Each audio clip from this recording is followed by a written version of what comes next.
Montana Territory, May 1872. The fire had been burning for hours when Joetta Vanly ran barefoot through the sagebrush, the hem of her nightdress torn, her breath ragged in the cold morning air. Behind her, black smoke coiled into the brightening sky, the last of her family's wheat fields crackling and spitting embers into the wind. She did not look back again. She had watched them come, 5 men on horseback, faces wrapped in bandanas, rifles slung across their backs. They had not bothered with words. The outlaws had ridden up, shot her father dead before he could lift the shovel in his hand, dragged her mother screaming into the barn, then set fire to everything they did not steal. Joetta had escaped through the root cellar, her heart hammering, her hands shaking as she crawled through the ash-dark tunnel and ran.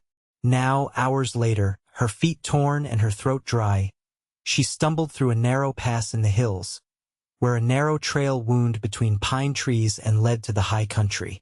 Her legs gave out and she dropped to her knees on the rocky slope. A soft snort of a horse made her head jerk up.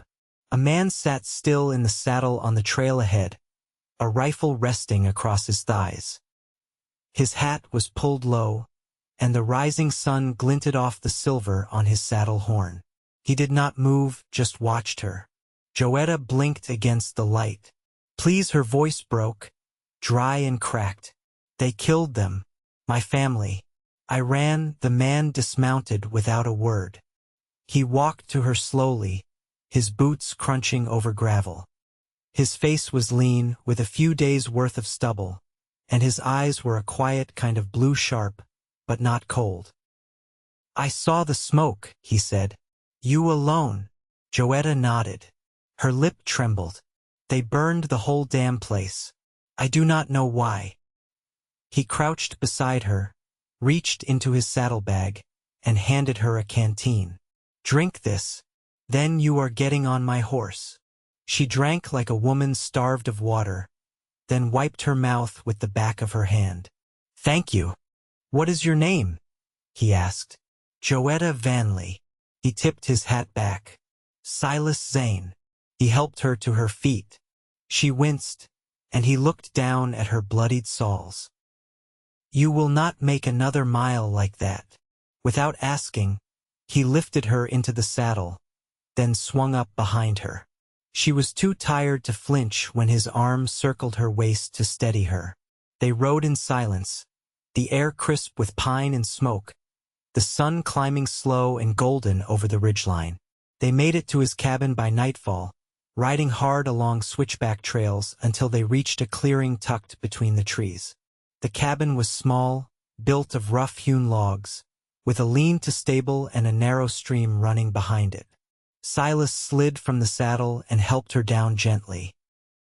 Inside it was warm. A fire crackled in the hearth. He gave her a blanket, then turned away to cook beans, salt pork, and coffee. She sat on the floor, legs curled under her, staring into the fire like it might swallow the memory of the day. He handed her a tin plate and sat across from her. She took a bite, then paused. "Why are you helping me?" Silas shrugged. "A man sees smoke like that, he rides toward it, not away." She studied him. "You live out here alone? Do not much like towns." He took a sip of coffee. "Too many people asking questions they do not want the answers to." Joetta set down her plate. "You saved my life." He met her eyes. "I was not about to leave you out there." Then softer, "You are safe here." It should have sounded like just words, but it did not. It landed in her chest like something solid, something she had not had in too long. Safety. The days that followed passed slow and quiet. Joetta helped where she could, gathering wood, tending the garden, fixing what had been broken from the last storm. She found herself watching Silas when he did not notice, the way his sleeves rolled up when he chopped wood, the way he wiped his hands on his trousers before he poured her coffee each morning. One afternoon, she was hanging laundry on the line when he walked up behind her. "You do not have to stay," he said. "If you want to head east, I will get you to the rail line." Joetta turned slowly. There is nothing east for me. No one left. Silas nodded once. Then you can stay here. As long as you need. Her voice dropped. What if I want to? His jaw tightened like he was fighting something inside himself. Then I would say that'd be just fine. That night, she could not sleep. She stepped out into the cool dark, the grass soft under her bare feet. Stars spread thick above the trees. Silas was already outside, sitting on the porch, arms resting on his knees. She sat beside him. I keep seeing it, she said. The fire. My father, my mother, her voice cracked. Silas looked over, his face unreadable. Then he reached out, slow and careful, and covered her hand with his. I have seen bad things too, he said. It does not ever go away, but it gets quieter. Joetta stared at their hands. It is quieter with you. He did not answer. He just held her hand until the sun peeled over the treetops. In the weeks that followed, the quiet between them changed. It was not empty anymore. It was full of glances, of shared chores, of quiet dinners and nights by the fire. One morning, Joetta stood at the edge of the field, her hair braided down her back, watching the wind roll over the grass.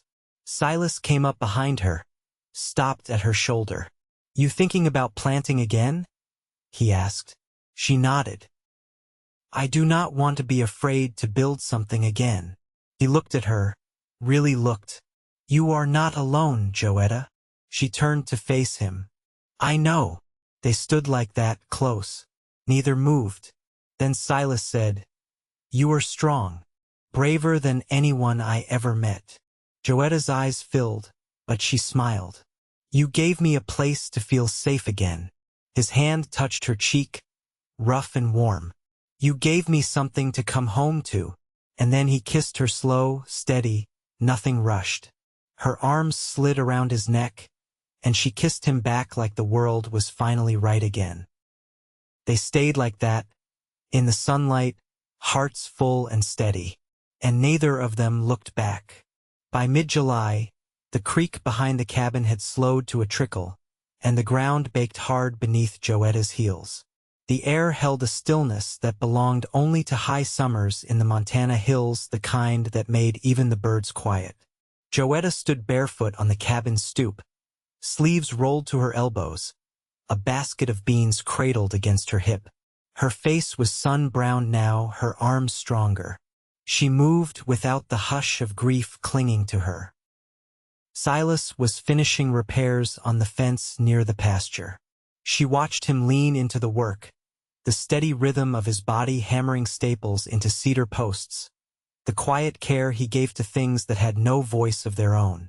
Later, she brought him a cup of boiled chicory and sat on a stump while he drank. He took it without speaking, his eyes squinting against the brightness, sweat darkening the collar of his shirt. You thinking about fixing the east gate next? She asked, brushing a strand of hair behind her ear. He glanced toward the slope. That's the plan. Elkv been nosing through again. They left tracks by the root cellar. He nodded once, then passed the tin back to her. You're good at noticing things. I had to be, she said. Back home, if I didn't keep watch, nobody else would. My parents were busy with the farm. I'd be the one to know if a coyote took a chicken or if the water barrel was low. Silas leaned on the fence post. You miss it. She looked down at her hands, the tips of her fingers still stained green from shelling peas. I miss who I was when I thought it'd last. He waited, quiet and steady. I used to think there'd be time for everything. Marrying someone who knew my folks, planting our own field, starting small but knowing it was mine. Silas didn't interrupt. She looked up at him then, and there was something in her face he hadn't seen until now, not just strength, but direction. I still want something of my own, she said. Not just to be safe. I want to build. You could do that here. With you. He didn't flinch. If that's what you want. She stood then, dirt clinging to the hem of her skirt, and walked toward the cabin. "I want to start with a roof that doesn't leak," she said over her shoulder. He watched her go, lips pressing into something close to a smile. That evening, thunder rolled low in the mountains, and the sky turned the color of tarnished copper. Joetta moved quickly, pulling wash from the line while Silas hauled a tarp over the stacked firewood. They met in the doorway as the first drops fell. Inside it was dim. The wind picked up, and the shutters clattered. Joetta lit the oil lamp, and the glass glowed amber. She stirred up the coals in the stove and added more wood. When she turned, Silas was standing near the hearth, shirt damp from the rain. "You ever think about leaving these hills?" she asked. "I did once." "What stopped you?" He picked up a dry cloth and wiped his hands. "I saw enough of the world to know this was the only place that didn't feel like it was closing in on me." She crossed her arms. "You don't miss people?" "I miss the right kind of people, but most of them are loud or mean, or they talk in circles." His eyes found hers. "There's peace here. And sometimes, if you're lucky, someone worth sharing it with." Joetta stepped closer, her voice low. "You think you're lucky?" "I think I might be." The wind howled outside, but inside it was warm. She reached for his hand. His fingers closed around hers like he'd been waiting. "Then let's start something," she said. He looked down at her, rain still in his hair, and nodded once. "We already have." That night, he slept with her hand curled in his, both of them wrapped in the stillness after the storm, not clinging, just resting. The hard part had passed. What lay ahead was theirs to shape with time, with truth, and with the quiet bond that had taken root beneath the surface, strong as anything either of them had ever known. By mid-August, the earth had turned brittle beneath the weight of the sun, and the wind carried grit that stung the skin. Silas had taken to rising before dawn to work the garden while the soil still held a trace of night's coolness, while Joetta spent mornings mending saddle cinches and oiling the tools they'd need come winter. Their days moved with rhythm now, not from routine but from quiet agreement. One afternoon, as Joetta stood in the shed sharpening the drawknife, an unfamiliar hoofbeat sounded from the trail, heavier than Silas's gelding, slower than a deer. She stepped outside, wiping her hands on her skirt, and caught sight of a rider climbing the rise. The man pulled up at the edge of the clearing, dust thick on his coat, a military-issue Henry rifle strapped to his saddle. Silas stepped out from behind the barn, his body angled just enough to keep Joetta in his sight. The rider tipped his hat. "Looking for a man by the name of Zane." Silas didn't answer right away. "Depends who's asking." "Name's Edmund Clay. I came down from Fort Benton. Colonel Reardon sent me." Joetta watched the way Silas's shoulders stiffened. She'd never heard him speak of a colonel, nor of Fort Benton. Clay dismounted, offering no threat but bringing no ease either. "Word is you served with the scouts during the campaign 2 springs back. Word is you knew the country better than any of them." Silas didn't move. "That was a long time ago. Reardon's asking for your help again. Says there's a survey team gone missing west of the Judith Basin. He thinks maybe the Blackfoot took offense. No one's saying it out loud, but they want someone who knows how to ride careful and stay seen only when it's needed." Joetta stepped forward, her voice even. "He doesn't work for the army anymore." Clay turned to her, eyes flicking to the knife she still held. "Begging your pardon, miss, but this isn't a request for service. It's a chance for someone to keep good people from getting killed." Silas looked at the sky. "How long do they figure I'd be gone?" 3 weeks, maybe longer." Joetta didn't speak until the rider left, the dust of his horse's hooves still hanging in the air. She walked back into the shed and set the blade down. Silas followed her in. "I wasn't planning to go." She didn't look at him. "You didn't say that." "I'm saying it now." She turned. Then say why. He stepped closer, voice low. Because I've done my part. More than once. And I've had enough of riding out and not knowing if I'd come back. Joetta's hands fell to her sides. Then promise me you won't let them pull you back in. He didn't answer right away. I made peace with what I left behind. But that peace doesn't come cheap. She nodded, her eyes steady. I just need to know what you're holding back. Silas took a breath. There were things out there, I saw things I did following orders that I don't want near this place. I don't want you to see me with blood on my hands, even if the reasons were good. Joetta stepped forward, her voice quiet. I already know you carry weight, but you carry it honest. He reached for her then, and she let him. His forehead rested against hers, and the silence between them was not heavy, it was full. A week later, they rode down to the creek together, baskets in hand, searching for wild currants to boil into preserves. The sun filtered through the cottonwoods, dappling her hair as she reached for a branch. You ever think about adding onto the cabin? She asked. Silas tossed a twig into the water. You want more room?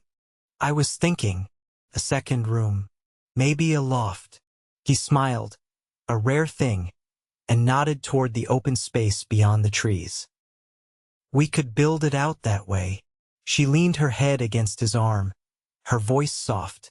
I want to plan for a future, not just survive. Silas wrapped an arm around her waist.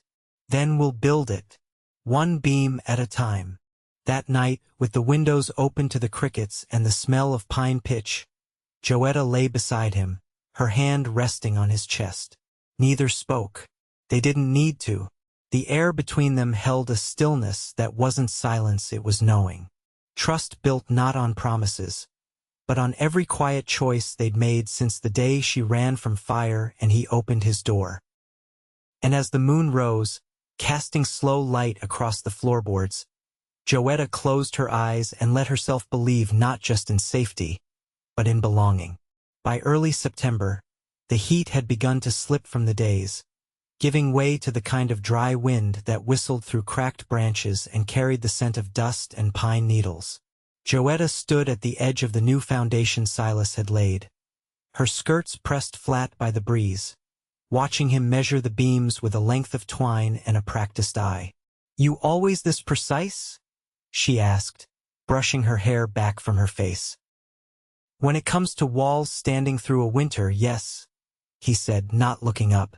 She stepped around the corner post and crouched to adjust a stone that had shifted. You ever build more than a fence or a chicken coop before? Silas braced one boot against a joist and leaned into the level. Helped my brother put up a church frame in Kansas once. Before he took fever. Joetta straightened. You never mentioned having a brother. Didn't seem like it mattered. He was older by 5 years. Big ideas. Said God called him to the prairie. I guess the prairie called him home instead. She looked to where the trees met the horizon. I had a sister, younger. She didn't make it past her 8th spring. Fever, too. Silas set the level down and met her eyes for the first time that morning. You talk about her much? Joetta shook her head. My parents stopped saying her name after a while, like it hurt their mouths. He nodded once, slow. Some things get heavier when spoken. Others get lighter. She didn't answer, but she stepped closer and placed her hand against his forearm, fingers resting just above the scar that ran along the muscle. He didn't pull away. Later that day, while Silas rode out toward the ridge to check the traps he'd set for marmot, Joetta stayed behind and gathered what few late raspberries the birds had left. She worked quietly, her basket resting against her hip, and her eyes drifted to the narrow trail that led down to the creek. A movement caught her attention, too slow for a deer, too upright for a fox. She crouched low, heart in her throat, and watched until the figure resolved into a woman, wrapped in a faded shawl, dark hair braided tight against her back. She moved with purpose but no rush, eyes scanning the trees like she belonged to them. Joetta stepped forward cautiously. You're a long way from any trail. The woman turned her head, unsmiling but not startled. I'm not lost. Joetta studied her face, the high cheekbones and the way her eyes never stopped moving. You know this land? The woman looked past her, toward the cabin roof visible through the trees. My grandfather hunted here, before the white man carved roads where the elk used to run. Silas returned just before dusk. When Joetta told him about the woman, he didn't react with alarm. He only said, they've passed through before. Never stayed long. She wasn't afraid, Joetta said, her voice low as she stirred soup at the hearth. She had no reason to be, Silas replied. This land wasn't ours first. That night they ate in silence. When the fire burned low and the day's weight had settled deep in their bones, Joetta leaned against his shoulder on the porch, the blanket draped over both of them. She watched his profile in the moonlight, sharp in places, softened in others. I don't want to forget the people who were here before us, she said. You won't, he said. You remember everything. She turned her face toward his. I remember you, the day you found me. I remember thinking you looked like a man who'd already lost everything. Silas didn't look away. I had. Until you put your feet on my porch. Joetta reached up and smoothed the edge of his collar. Then let's not waste what we've got. He kissed her then, not out of impulse, but out of recognition, like something long held had finally been named. Her fingers curled into the fabric of his shirt, not to hold him, but to anchor herself to the moment. When they pulled apart, there was no uncertainty in her voice. I'm not going anywhere, Silas. He didn't speak, only rested his forehead against hers. The wind shifted again, carrying the scent of wood smoke and the sharp edge of autumn. Behind them, the frame of the new room waited, beams steady against the sky, steady like them.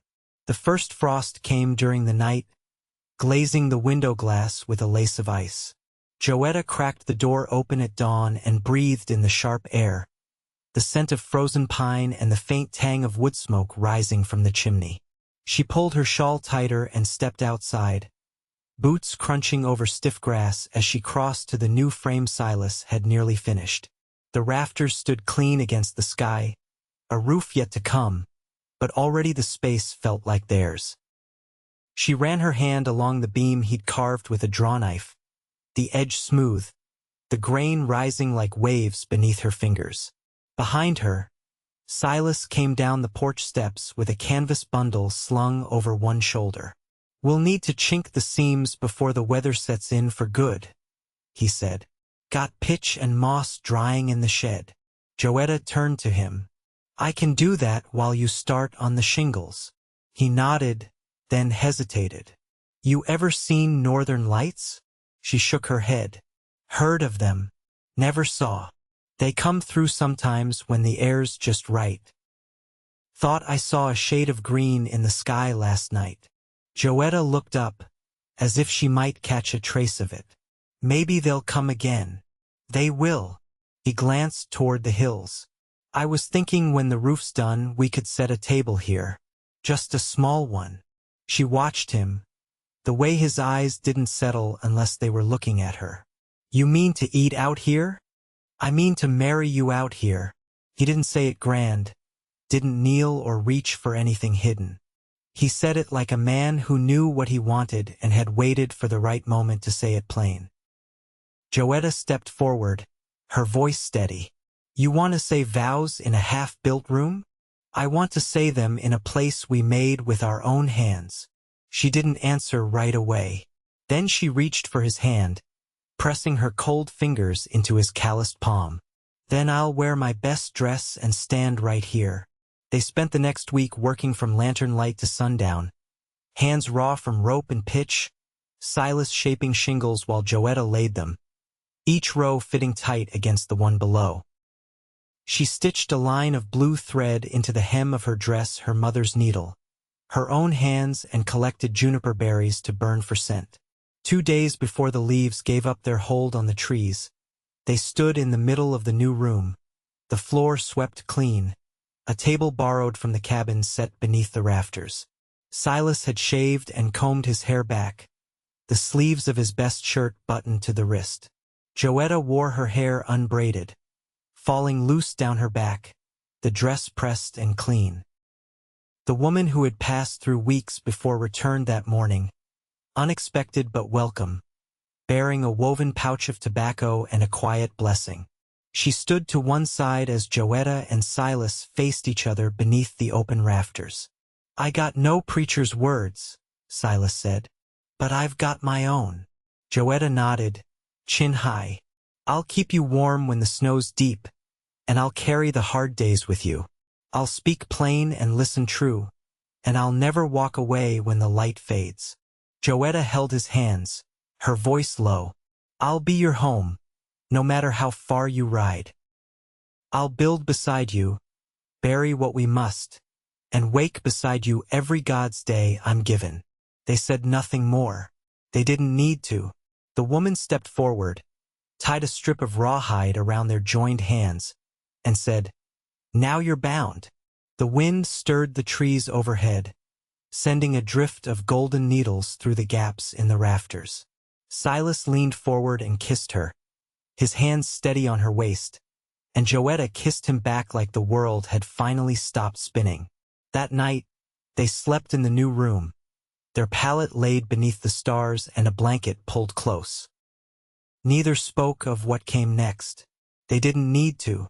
It was already in the way their bodies curved toward each other, in the warmth that lingered long after the fire burned low. By the time the first snowfall came, the room had walls, windows, and a stone hearth. Joetta laid herself. Silas built shelves for her jars and brought home a rocking chair he'd found in an abandoned trapper's cabin and repaired. In the evenings, they read aloud from the books she'd salvaged from her father's shelf, and she taught him to write his name with a sure hand. One morning, she woke him with a quiet laugh and placed his hand low across her belly. His eyes widened, then softened. "You sure?" he asked.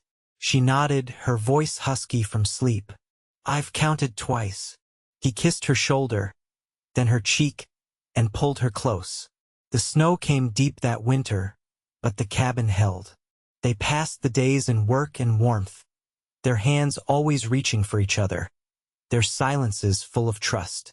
When spring came, the first crocus pushed up near the porch, and Joetta bent low to touch its petals.